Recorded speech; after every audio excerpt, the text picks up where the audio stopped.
Këshilli i Ministrave ka miratuar disa shtesa në vendimin për miratimin e rregullores për kushtet dhe kriteret e ushtrimit të veprimtarisë së stacionit të plazhit, duke parashikuar afate të reja dhe mundësia mendimi për kontratat e përdorimit të hapësirave bregdetare.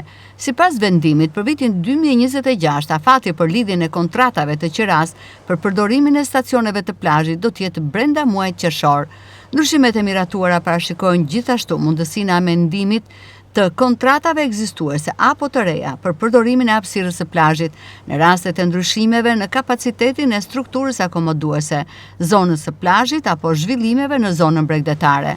Në vendim përcaktohet se çdo ndryshim do të kryhet vetëm me pëlqimin e ndërsjellë të palëve dhe përmes nënshkrimit të amendimeve përkatëse në kontratë. Për zbatimin e këtij vendimi ngarkohen Ministria Përgjegjëse për Turizmin, Agjencia Kombëtare e Bregdetit dhe njësitë e vetëqeverisjes vendore, ndërkohë që vendimi ka hyrë në fuqi pas votimit në fletoren zyrtare.